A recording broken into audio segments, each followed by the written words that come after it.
Hi, I'm Ben. Hi, I'm Claire. And we are Hi, Jinx. And we're here today to talk about a fantastic Lancashire-based gin called Batch. Batch, specifically the apple and honey edition.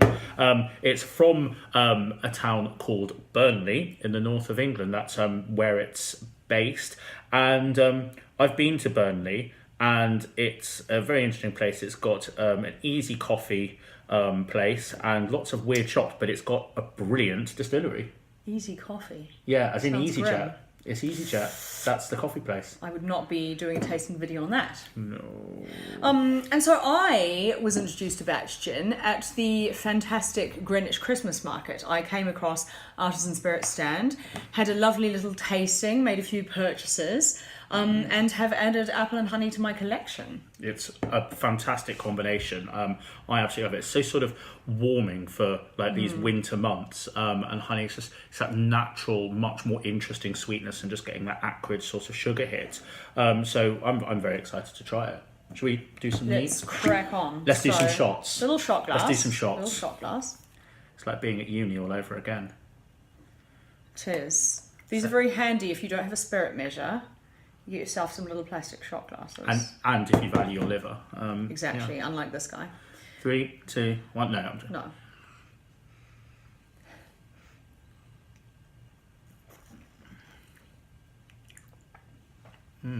So there are so many lovely gardeny fragrances going on there. Yeah, because it's not In the like nose and on the palate. And it's kind of, what I like about this is the nose and the palate are very similar. yes, it's not as sweet as you imagine. In fact, right at the end, though, get the honey. I don't get all of that sort of sweet. There's quite a dry middle, quite a sort of a classic dry gin centre to it. Yeah, you get a lot of apple at the start. Then you get that middle hit of like a very heavy juniper. But still lovely and smooth. So you never get a heavy alcohol hit. Yeah, it's not a raw alcohol hit. It's very well made. But it is a very sort of satisfying juniper hit. So you know you've had a gin as opposed to a liqueur. Exactly. And then you get honey way down on the dry down at the end. So leaves that sort of sweetness in the mouth, which is quite nice. Yeah, it's lovely. I would have said that hearing about an apple and honey gin, I would fear that it would be a bit sweet for my liking, but this is absolutely not the case. We're not big fans of those like rhubarb gins. No, and not things at all. like sometimes if I'm really in the mood, and my little hint, if you do like rhubarb gin, I would suggest getting a sort of basic, sort of middle of the road, very standard gin and doing a half and half with a rhubarb gin. Tried that, and that works quite well. So you get the aromatics of the rhubarb, but less sugar. They've already sort of done this with this. They've balanced it so well. So it's got that sort of the elements and the perfume of the apple in there without that sort of horrible cloying sweetness. Exactly. So it's got that sort of garden freshness to it. Without the cloy.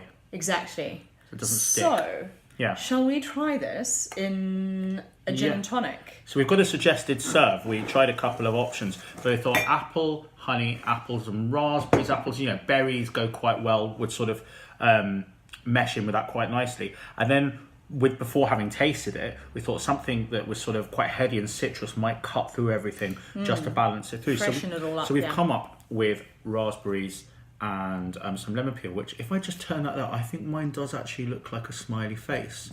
Which is how we feel when we're drinking gin. Yeah, sort And of. hopefully you do as well. Yeah, well, hopefully. Hopefully I will in about 30 seconds' time. Shall we go for this? Should we chuck it in? Yeah, might need a bit more than that. Should we do it? Say when. When? Ta. I will stick with what I've got. Okay, we've got some thieves. And some lovely Fever Tree Light, because as always, the wonderful thing about Fever Tree Light is it really allows the gin to speak for itself. It's got the a little bit of quinine flavour, but it doesn't get in the way of the flavours of the gin, and it doesn't compete with anything. I find so many tonics, they've sort of got an ego of their own. Yes. And this really doesn't, which is why we like it. Let's have a little go. Oh, straight away, even before anything, I get much more even apple Yep. on the nose straight away. So it really separates it. Released it and opened it up, hasn't it?